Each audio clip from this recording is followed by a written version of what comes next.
Mr. Putin was on stage yesterday in St. Petersburg being very agreeable, and one of the people who was asking him questions was saying, well, it's always a bluff, isn't it, until the time when it's not. You can keep thinking that Russia is bluffing, and then one day there is no more Great Britain to laugh at. Don't you ever try to push the Russian bear thinking that, oh, it's a kitten, we can play with it. Wrong animal. Nobody would be thinking that the Russian bear is a kitten. The Russian bear might be a teddy. The Russian bear might be a polar bear. But the Russian bear is not a kitten. There's a difference between a cat and a bear. But anyway,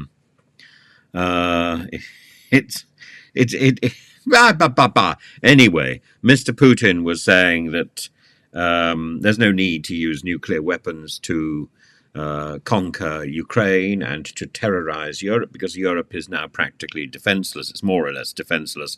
And then he talked about the doctrine of the living tool. I don't know whether Mr. Putin is aware of lad's English, or maybe he's just trying to be self-effacing. I have no idea. Or maybe it's another machismo stance.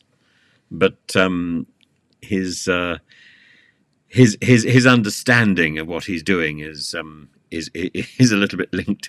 He was also talking about holding a nuclear pistol, or was he just pleased to see somebody hiding it with his hat? No, poor Mr. Putin. Poor Mr. Putin is struggling to find life after the fridge. Maybe he's just maybe he's been brought back to life with lots of subcutaneous injections of, I don't know, fat reserves or something. Maybe he's not a living tool, but maybe a sort of dripping tool, as all these injections give way to some sort of subsidence. The doctrine of whether or not Russia should use nuclear weapons if it feels that it is invaded. As we know, for Mr. Putin, there is no difference between Putin and Russia. Putin is Russia, Russia is Putin. It's such a shame that both can sometimes be so cold. And I have no idea whether Putin is alive or dead. All I know is that the Putin that existed in 2016 is not the same Putin that exists today. But, you know, maybe it was a fake in 2016. Maybe it's real now. Who cares, frankly? Putin has for a long time been an organization rather than an individual.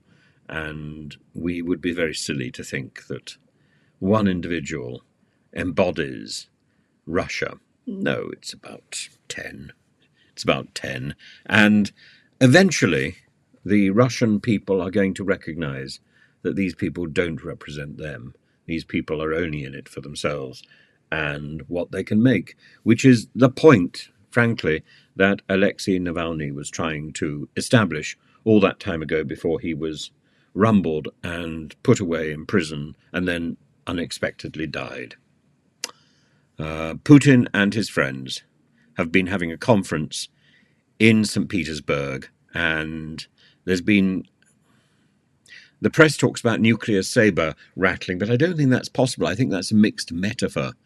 Or maybe it's some sort of central nuclear sabre-rattling with the electrons whizzing round like serfs, minions,